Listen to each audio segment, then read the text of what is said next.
this is a lot of work. Well, essentially, dating is just like looking for a job. You go out there, you put your name out, give your phone number, and then you follow it up with a date, which is an interview. Then you follow it up with if you're going to stay together or part ways. But I'm not here to give you dating advice. I'm here to help you give you information to find a job. All right. There are 3 important steps for finding a job: where to start looking, resume, and then the follow-up.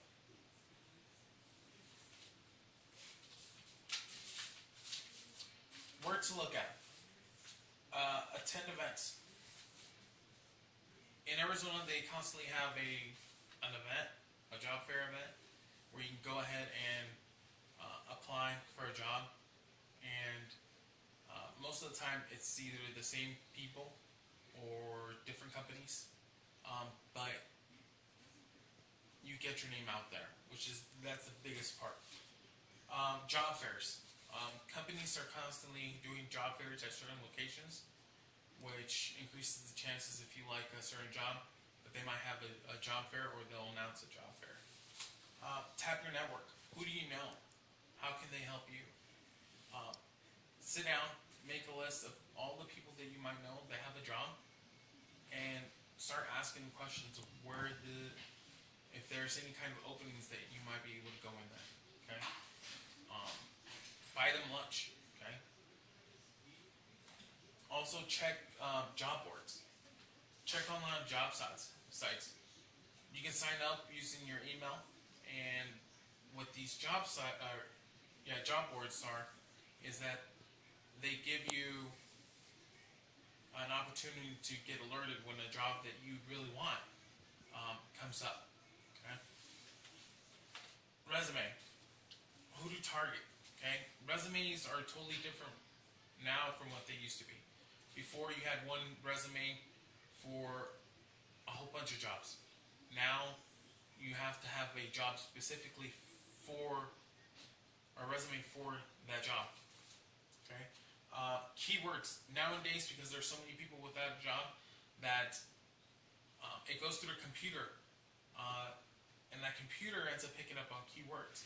So if you don't have those keywords that match kind of like the job description, then the computer will put it at the bottom of the list. Research the company. The more you know of the company, the better it's going to end up helping you out of what exactly their needs are. Okay? And what can you do for them? Okay? You got to remember, before it used to be all about how great you were, and now it's what you can do to contribute to that company. Follow up. If it's a smaller company, go ahead and give a phone call. Okay, that tends to make it more personable, and that's what small companies tend to like. Okay. If it's an event at a job fair, make sure you have a thank you letter. Okay, saying appreciate the fact that they gave you an interview. If it's human resources, you can go ahead and just email them. Human resources are very touchy people because they're so busy, especially if you just got done doing the interview. An email is perfect for them. Okay.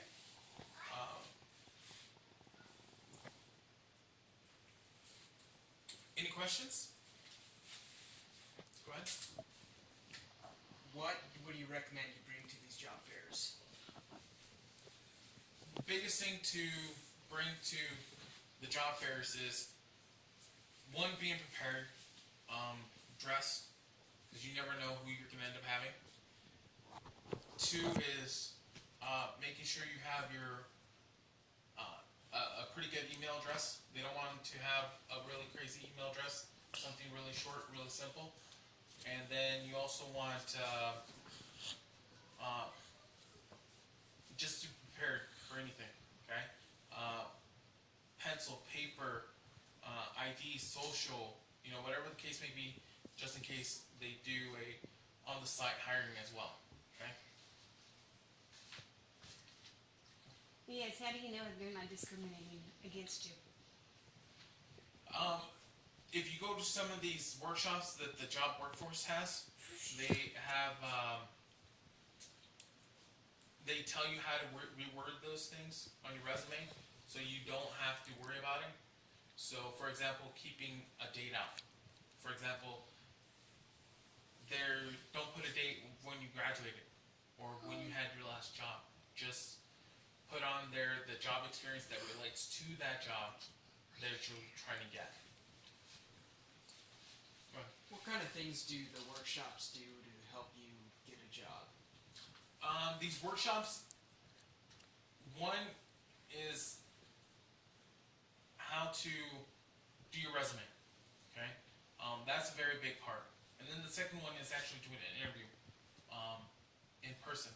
So you go in there, get that practice of, hey, you know what, we're going to go ahead and practice a couple of times of certain questions that might pop up on a consistent basis. Then you also have, I believe there's a workshop for events.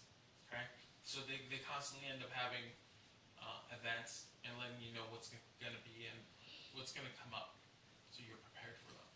Okay, and they also have internet there because a lot of times nowadays companies, you have to sign up or do your resume, fill out the application online.